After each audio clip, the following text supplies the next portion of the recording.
With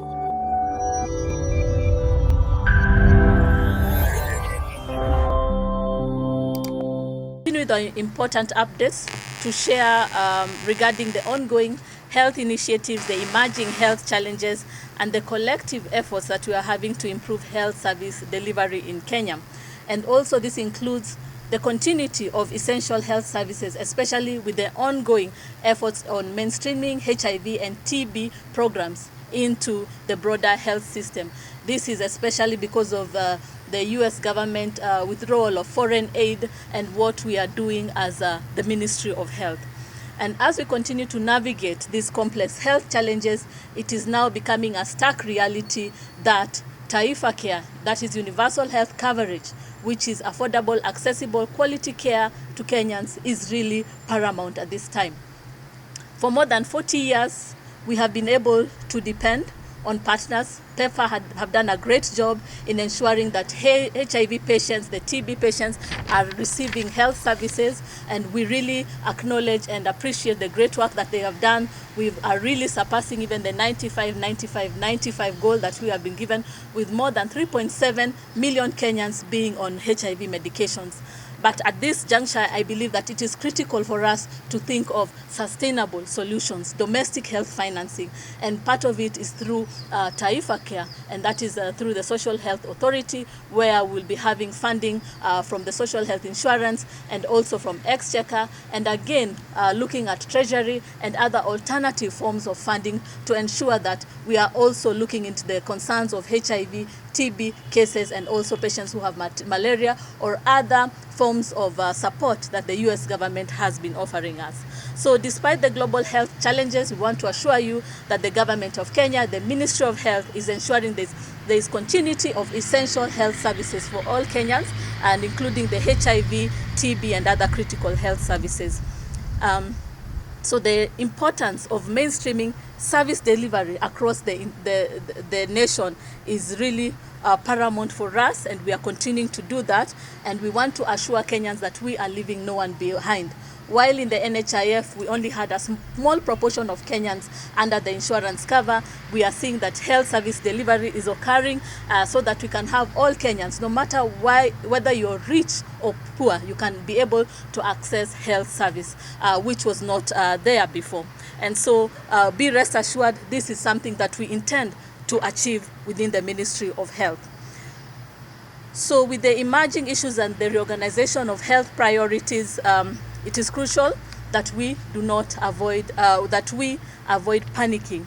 We need to be strong, and we acknowledge the role that the global parties have done, the World Health Organization, UNAIDS, etc., in terms of technical advice, in terms of leadership, and etc.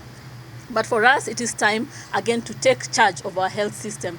The withdrawal of funds is really calling upon us as Kenyans to see how we can have sustainability, how we can stand on our own feet, and how we can become self-reliant.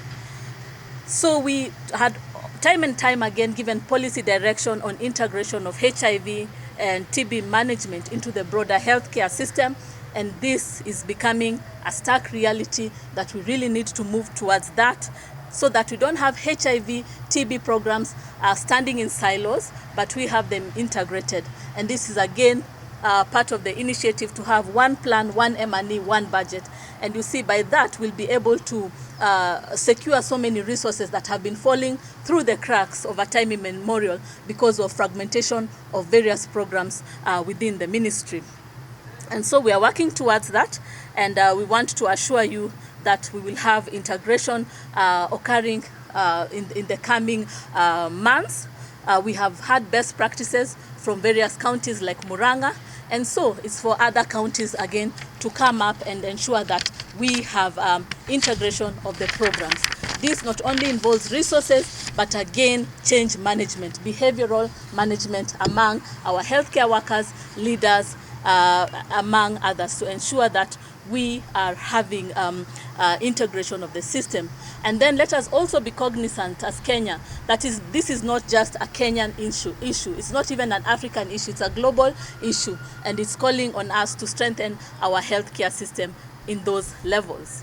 So it is not a crisis. It has been planned, and we've had long-term strategies as a ministry to ensure there's integration, there's continuity, sustainability, and domestic health financing.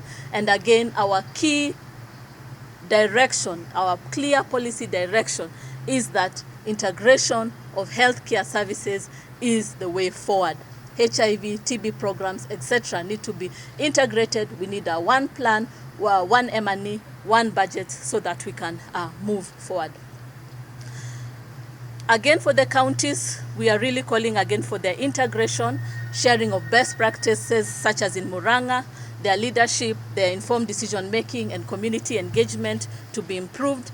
And again, we as the Ministry of Health want to assure that we will provide leadership and support and resources as well to ensure that our people are not left behind and each one of us is able to access services. And so let us build on the strengths and avoid unnecessary panic. Let us work together as a country so that we can ensure that we have healthcare service that is more inclusive, efficient, and sustainable, and have accessibility, affordability of quality care to all Kenyans.